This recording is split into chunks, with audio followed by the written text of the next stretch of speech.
Salut, c'est Luc, bienvenue dans cette nouvelle vidéo. Aujourd'hui, je vais vous parler de communication verbale et non verbale. La communication verbale. Tout d'abord, ce sont des mots, c'est-à-dire des champs lexicaux que l'on va utiliser soit à titre personnel, soit à titre professionnel.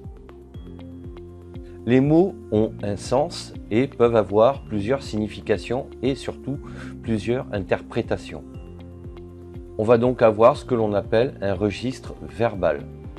Si nous parlons la même langue, nous ne parlons pas forcément le même langage. C'est dû à un héritage culturel, professionnel et personnel par rapport à l'environnement dans lequel on a vécu et on a été élevé.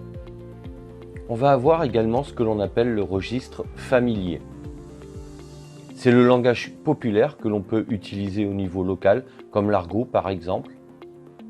On va avoir le registre courant, c'est-à-dire que c'est le langage utilisé au quotidien, alors que l'on mélange souvent avec le registre professionnel, puisque là, forcément, on est influencé selon le domaine d'activité, si on utilise des termes qui sont très spécifiques et très techniques. Mais en règle générale, voilà, le langage courant, c'est le langage que l'on utilise tous les jours au quotidien.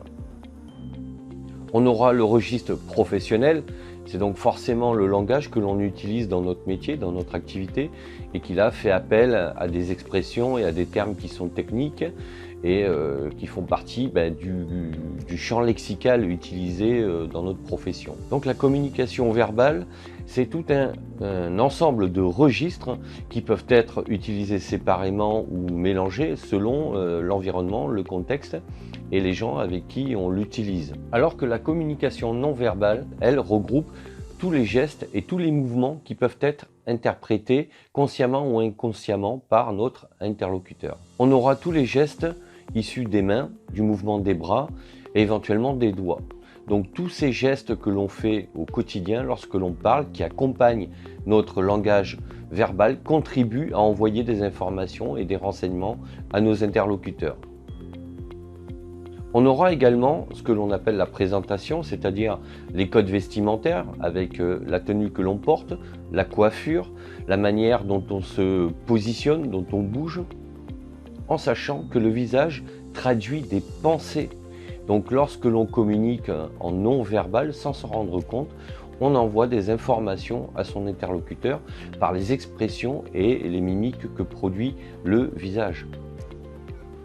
On aura également ce que l'on appelle le langage corporel, c'est-à-dire la manière dont on se déplace, dont on marche, dont on se positionne, la posture. Donc toutes ces informations-là enverront également des renseignements à nos interlocuteurs qui en diront long sur notre façon d'être. Alors là aussi, c'est assez subjectif et ce n'est qu'une interprétation qui doit être complétée par la communication verbale, bien évidemment. On aura le son et l'intonation de la voix qui là aussi traduisent des sentiments et des émotions et qui donnent des indices à nos interlocuteurs. Vous voyez bien, qu'elle soit verbale ou non verbale, la communication est complexe. Et chaque signe, chaque mot envoie des informations et traduit des pensées et des intentions que l'on peut avoir à l'égard d'un interlocuteur et le renseigne sur ce que l'on souhaite traduire comme sentiment et comme message.